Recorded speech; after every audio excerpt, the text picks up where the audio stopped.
I could see him and he couldn't see me. Another thing that my dad did for me was teach me very young how to drive a car. He'd take me to a supermarket car park on a Sunday afternoon when there was no other cars around, and he taught me how to get the biting point, how to change gears, how to do emergency stops. I managed to get his little Fiat Punto up to 40 miles an hour in the car park, but I wanted more. I started to have repetitive dreams. That I'd be driving my mother's car. As I didn't go to school in the daytime, these dreams would linger in my mind. I can't remember how long the dreams went on, or how much I indulged the thought. All I'm left with now is the overpowering feeling that I was going to act on it. I decided one night that I'd sneak downstairs after everyone was asleep, and I was going to take my mum's car out. I can remember starting the engine, and I think the first time I literally just drove it round the block. I drove it round the block at 30 miles an hour, expecting to be caught straight away or for something to go wrong. I parked it in exactly the same place. I sneaked back into the house, put the car keys back where they were, and went to bed. It started to become a nightly occurrence. I was always awake after everyone had gone to sleep, and I decided maybe I'll go further than the block. I decided that I'd do a loop of the entire town, put some music on, and I drove all the way around the town. I'd pass the odd car and I'd slow down, and I'd slouch back in my seat. I would end up driving to the school playground at the school that I was no longer attending. There was no cameras back then, no gates. It was free access. I'd drive up there, and sometimes I'd get out and look through the windows. I'd try and look into the classrooms. I'd try and imagine what it'd be like to still be there. I think part of it must have been some kind of sadness. It's like watching someone when they're asleep, someone that you can't be with in the day. The school that I used to go to was in the middle of a country park. It was surrounded by winding roads and warrens, trees and country lanes. Clearly, I'd attracted attention to myself somehow. Looking back, it's pretty obvious. Why is this car always in this school playground? And why is this 14-year-old kid driving the car? Some local person must have seen me, and they'd called the police. I was just pulling out of the school drive when I saw it. I remember looking the police officer directly in the eye. And in that moment, I had a decision to make. I pumped the gear into second, and I put my foot down as fast as I could. I was gripped by contrasting feelings. Survival, escape, fear of being caught. I couldn't seem to shake the police car, no matter how fast I went or how quickly I turned.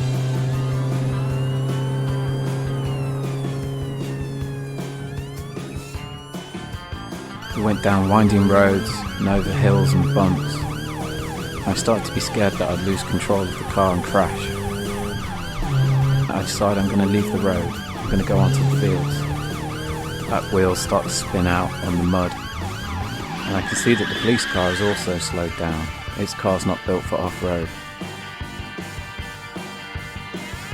Eventually I managed to get a slight distance between us, and I start to think, what do I do?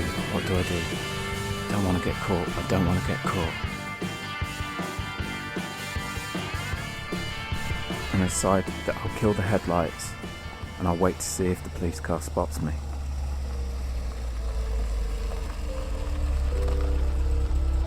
I can see its lights flashing from the top of the hill, and I can hear the car engine revving, trying to deal with the off-road conditions. The time is 3:33 a.m. I stay still and quiet. The police car's been circling for the last 20 minutes. I thought about just getting out and running, but then if they find the car, I'm fucked. I see a couple of trees and some bushes.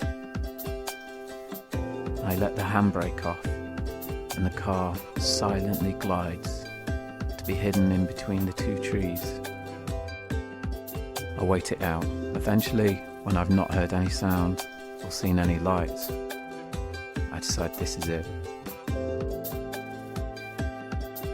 I get myself back onto the road, and I can't see any sign of the police.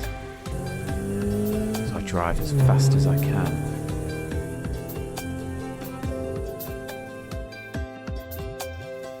I managed to stealthily get back into my mother's house, get a washing up bowl full of hot water and sponges, and I cleaned the car top to bottom.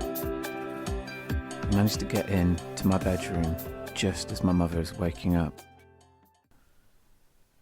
and I stay still and silent.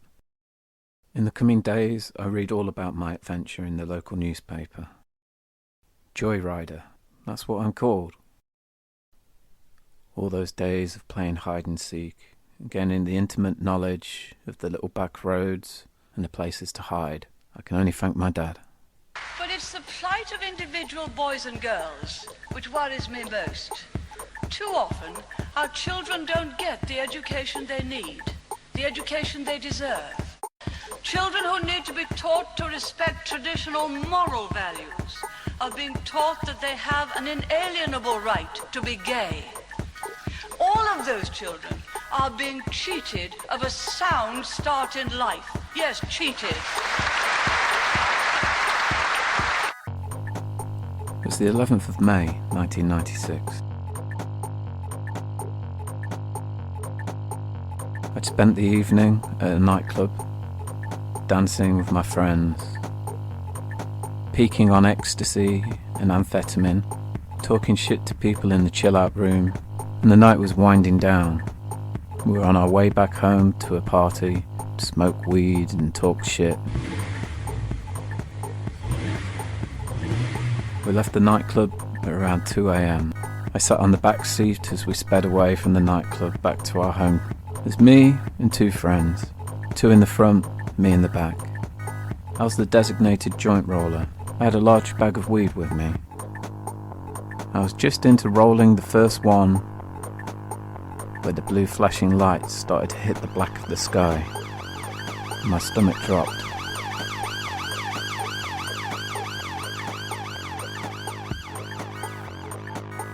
Given my lifestyle and spending a lot of time in the back of cars with drugs, there was a constant paranoia that one day we'd be pulled over by the police. It happened to me a few times before, and I'd only had a minimal amount on me, so I'd managed to either eat it or throw it out of the car window before they realised. This time, however, I had a big fat bag of weed. There's no way I was eating all of that. And there's no way that I could throw it out of the window because they were right behind us. I stashed it down the back of my sweaty boxer shorts, and I braced myself. My two friends had nothing to worry about, and this was apparent in the way that they greeted the police officer when he asked us to wind the window down. Good evening, lads. It's a bit late for you to be out tonight. Hi, how you doing? Hey, alright.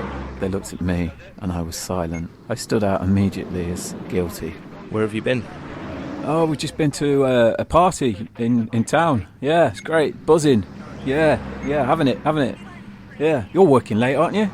Hey, putting the overtime in, are you? Alright, out the car please, lads. The three of us have to get out and stand by the roadside. Our hair sweaty, our eyeballs bright and white. Our ears ringing from the bass in the club. Our skin tingling with MDMA. They search the car and they find some traces of weed on the back seat, just where I've been sitting. We have reason to believe you may have concealed drugs about your person. I'm going to have to ask you to come back to the station. Oh, fuck, I think. They bring out the special drug handcuffs, the ones that don't have a chain in the middle so that you can't get your hands in your pockets. They're just one solid block, so your wrists are touching each other permanently. There's no chance of me getting my hands in my pockets. They drive us back to the police station, and my two friends continue to be full of delight and banter. The police officer knows that we're all off our heads. He can just tell by looking at us. He tries to give us the drugs are bad, don't do drugs speech, to which my friends say that they only casually inject smack. I sit in the back, quietly contemplating what my future evening looks like. I'm 14 years old. It's in the early hours of Sunday morning. I'm going to have to ring my mum and dad and tell them I've been arrested. I start to imagine what the phone call's going to be like. Sorry to wake you, Mum. I'm at the police station. Yeah. Been arrested for taking drugs. Yeah. And having them. Yeah. We get to the police station, and the three of us are taken to a spotlighted room. It has a desk in the middle, and we're asked to line up against the wall. Okay, name, address, date of birth.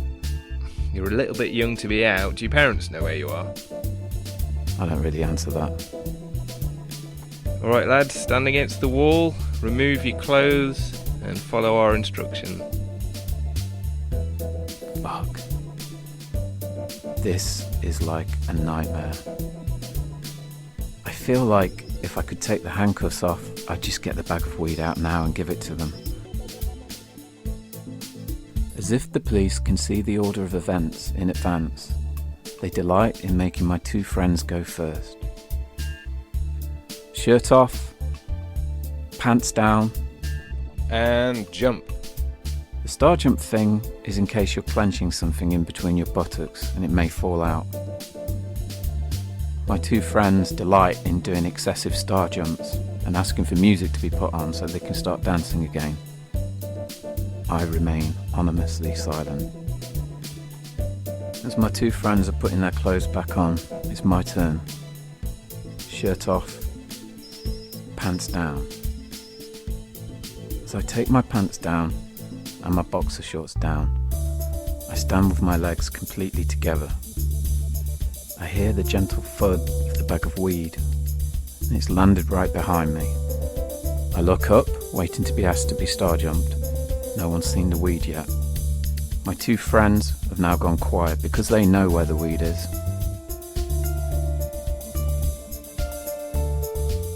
As I go to do the star jump, I feel so thankful for all those hours that my dad put in with me, practicing football moves, the Cruyff turn. And jump. I do it in one graceful, elegant movement. Great players have produced some magical moments of skill which mere mortals attempt at their peril. As I put one foot forward, I turn my body 180 degrees, and I backheel the bag of weed as faithfully as I can without actually looking at it. I hear a slight slide, and it goes under the desk in the front of the room. I've now got my back to the police officers. And jump. So I jump. I land. Fuck, are they just doing this to embarrass me now?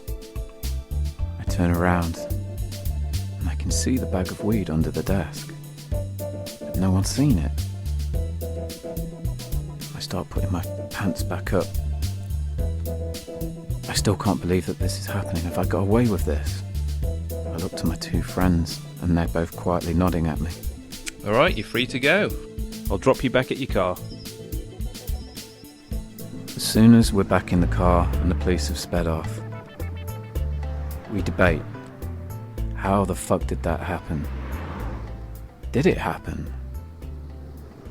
Did they see the weed? Are they just going to keep the weed and smoke it themselves? There's no way they didn't see that. It becomes a bit of a legend.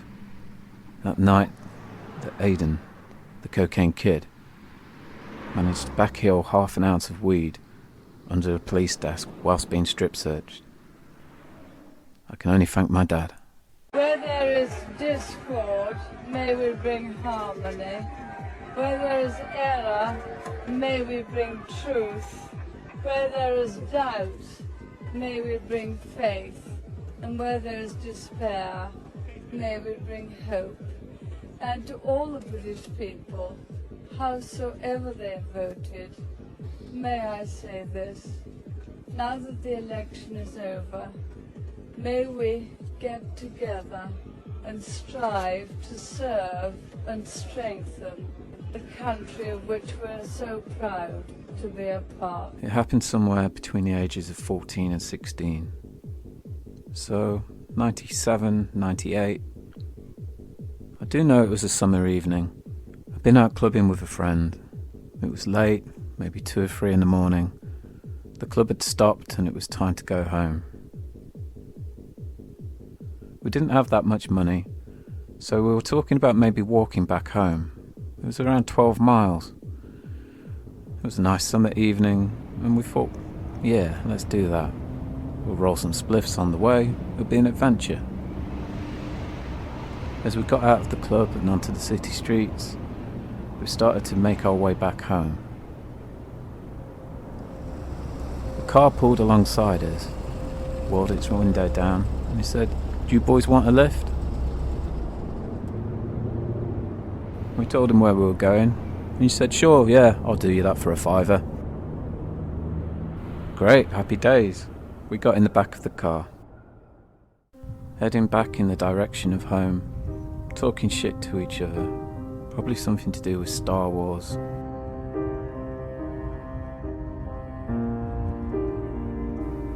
And for around 5 or 10 minutes, everything seemed to be okay.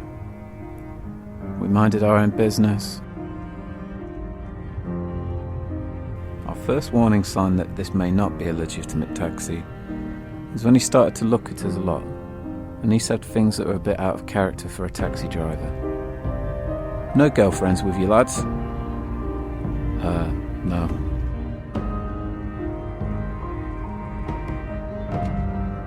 "Oh, I'd have thought 2 nice young lads like yourself would have girlfriends by now, being out this late."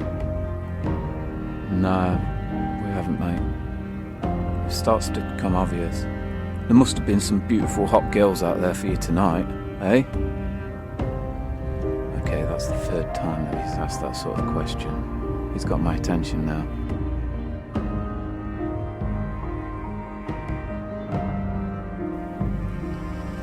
The taxi driver pulls the car over by the side of the road. And he turns around and he looks at us. "We're out of petrol," he says. "Come on, it's only a 5-minute walk to the garage. I just need to go and get some petrol in a can, then I'll drop you off home." And we walk off. We walk off from the roadside, over a fence, and into a field. And as we're walking, I start to get a nagging sense of paranoia. "You sure there's a petrol station around here, mate?" "Yeah, it's just over the hill." I look to my friend, and he looks back at me. I can tell that we share a feeling of uncertainty about this. We walk further into the field, and it starts to become a forest. I'm really starting to feel uneasy now. "We'll just go back and wait for you at the car, I think." "Nah, come on, it's all locked up anyway, you'd be freezing. It's just over this hill." This is wrong. This is fucking wrong. What are we doing? But neither of us know what to do. Then it happens. "Do either of you lads watch pornography?" Oh, fuck. Why is he talking like that? Why is he using that word? We don't say anything. "Well, I thought, 2 lads like you, out and about together. Have you ever watched gay porn?" Oh, fuck. My legs are still walking, but barely. I look at my mate. His eyes are wide. "Do you want to watch some gay porn with me? Back at my house?" Oh, fuck. I look at my mate, and together, we make the decision at the same moment. "Run!" turn and we run as fast as we possibly can. I can hear the man shouting, "Hey! Hey! Come back!" We're running and we don't know where to. "Come here! I only want to talk! Come on! Come on!"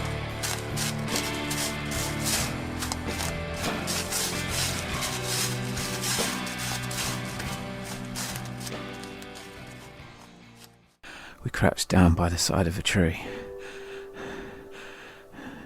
and we can see from the direction that he's running, he doesn't know where we are. "What the fuck was that about?" "I don't know," says my friend.